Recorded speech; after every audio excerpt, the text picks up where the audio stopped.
Assalamualaikum warahmatullahi wabarakatuh. Nama saya Rizky Handayana. Saya di sini akan menjelaskan tentang mind mapping yang saya buat, yaitu sukses dalam budidaya tanaman hias.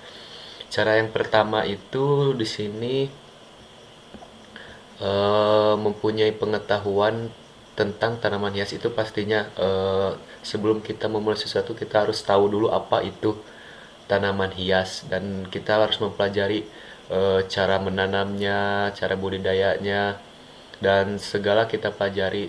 Dari segi bisnisnya juga kita harus mempelajari kan. Itu adalah hal yang paling penting, tahu dulu apa yang mau kita buat dan apa yang kita kerjakan. Nah, seperti ini kita harus mempunyai pengetahuan tentang tanaman hias. Nah, di sini mempelajari tentang budidaya tanaman hias kita dari yang pertama, yaitu mempunyai pengetahuan tentang tanaman hias. Mempelajari tentang budaya tanaman hias juga penting, sama seperti yang atas. Di sini yaitu memulai membudidayakan tanaman hias yang mudah dan murah. Nah, untuk memulainya juga kita biar biaya produksi murah dan kita lagi mencoba merintis, kita harus dengan modal yang murah dan juga mudah ya cara budidayanya. Sini juga mempunyai modal pastinya untuk membeli bibit dan perlengkapan bercocok tanam. Nah, harus dipersiapkan juga modal untuk membeli tanaman, membeli bibit, beli pupuk. Itu harus dipersiapkan jika kita sudah mempelajari ketiga hal yang di atas ini. Nah, cara yang kedua mempunyai lahan untuk memudayakan tanam hias pasti ya, karena kalau tidak punya lahan susah untuk berbudayanya, karena selain untuk cocok tanam pastinya itu juga bisa membuat tanaman hias yang jenis baru seperti mencangkoknya.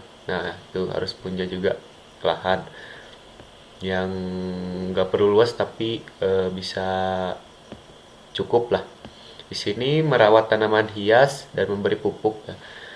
Pastinya yang cara kedua yang bagian tiga ini perawatannya itu harus bagus ya, karena biasanya tanaman hias itu mudah terkena hama dan mudah mati kalau tidak diberi pupuk, dan pencahayaannya kan harus terkena sinar matahari yang bagus kalau tumbuhan itu, dan menyiraminya dengan rutin, melihat cek kondisi tanaman, takut ada hama, disemprot dengan disinfektan atau apapun itu.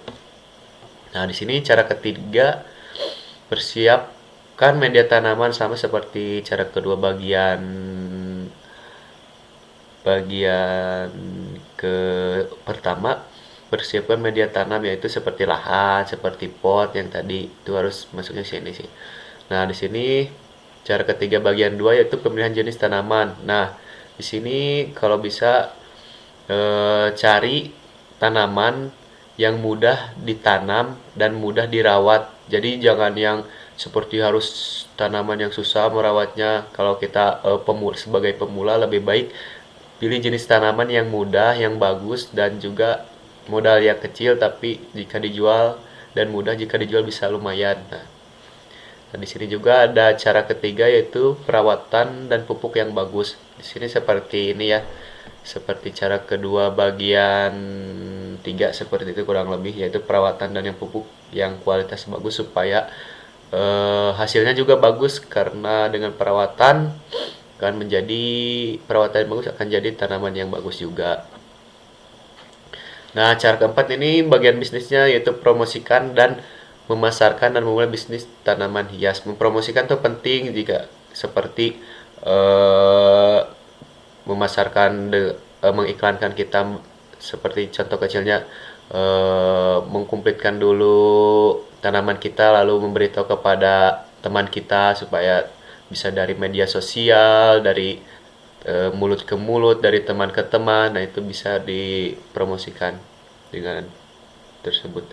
Nah, sini cara keempat bagian tiga yaitu lokasi strategis untuk berbisnis tanaman hias.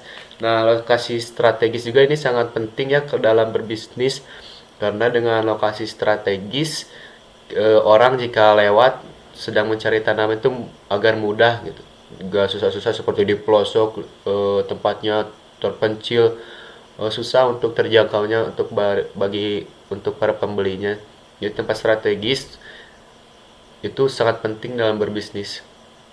Dan cara keempat bagian tiga, mempunyai tanaman hias dengan kualitas yang bagus. Nah, ini juga sama seperti cara ketiga bagian dua ya.